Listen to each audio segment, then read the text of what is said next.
Jimmy Roberts has a Golf Channel original series In Play. It debuts tomorrow night at 10:30 Eastern, where each month Jimmy uncovers the game's most compelling stories.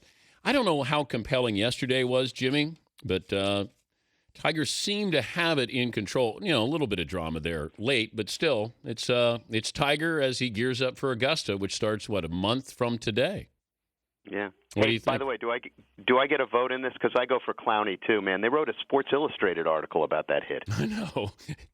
Come on. I know. They broke it down where they talked to everybody. But you're right. That'll be played forever, ever. God. Oh boy. All right. So what did you take away from yesterday? You know, the thing people are going to be asking who don't follow golf too closely, they'll say, "Oh, is Tiger back?" Well, look, he's won twice. He's won on two courses where he's very, very comfortable. I think that the real index for this is going to be, how does he play at Augusta? Hasn't won a major since 2008. He's won on tracks where he's been very, very comfortable. Torrey Pines, of course. Doral, he won last year at Memorial. He's very comfortable. He's very comfortable there. He won at Bay Hill last year. But the way he kind of judges himself is by major championships. So let's just wait. And by the way, I don't think he'll ever get back to what he was, because what he was basically double the winning percentage of the greatest player, Jack Nicklaus, to ever play the game.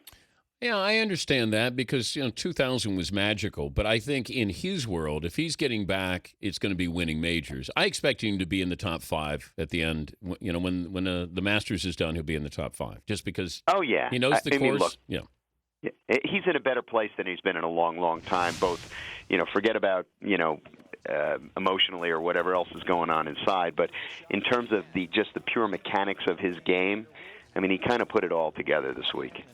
Talking to Jimmy Roberts, NBC Sports, joining us, Dan Patrick Show. We were wondering about etiquette here. In, gamesmanship, sportsmanship. Here's Steve Stricker.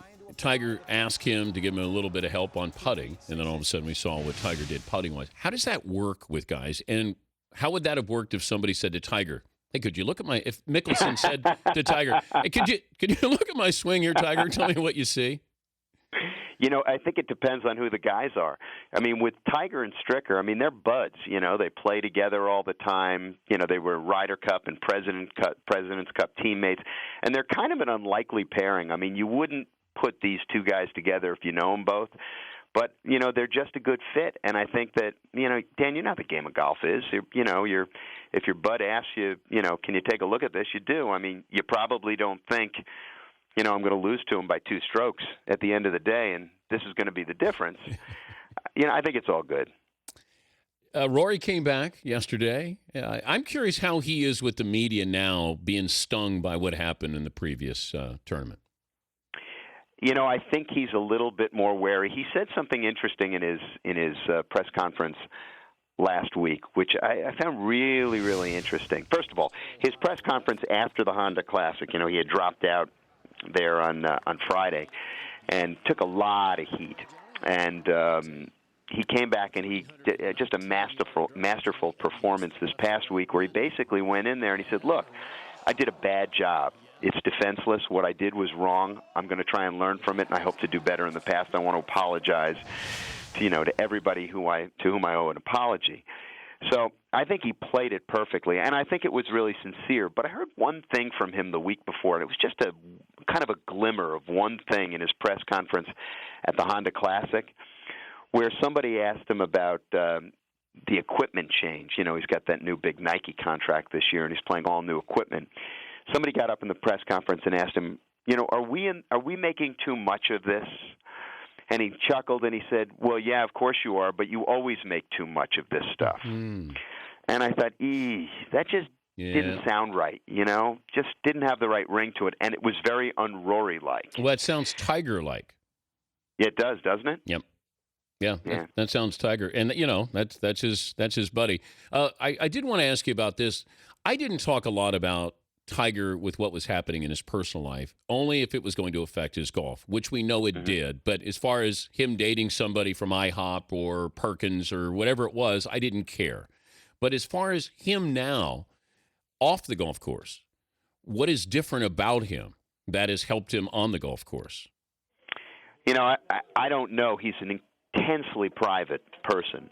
At least he keeps people away. He's not. You don't see him out to dinner with the other guys. When you're out covering golf tournaments. So I don't know that I can answer that. I mean, I think he's, from what you hear and suspect, I think he's kind of come to a content place with what happened, and he's trying to come back from it. He's, if you can believe what you see and hear and read, he's got a serviceable relationship with his ex-wife, and they were even seen together at some, event with the kids. His kids are a little bit older. I think he's really, really enjoying them. And, anybody who's got kids knows that they can kind of make you start to think about other things. So, I don't know. His game is certainly in the right place. It's more, his game is in a better place than I've seen it in, since he was winning majors, clearly, top to bottom. All right. I'll give you Tiger or the rest of the field at Augusta right now. Rest of the field. Really? Yeah, well, only because, something? Okay. Until he wins a major championship, and look, he was that impressive this week. I mean, everything about it was that impressive. But until he wins a major championship, I don't think we really should be back at a point where we're just kind of saying, it's over before it starts. That's not to say he's not the favorite, but, the rest of the field, I mean, there's a lot of pretty powerful people in the rest of the field, the least of which is not Rory McIlroy, by the way, on the heels of a 65. Hey, good to visit with you. Good luck with the show, Jimmy. Thanks for joining us. Thanks, Dan. Good to talk to you. All right, Jimmy Roberts, NBC Sports, his show on the Golf Channel. In Play debuts tomorrow night at 10:30 Eastern.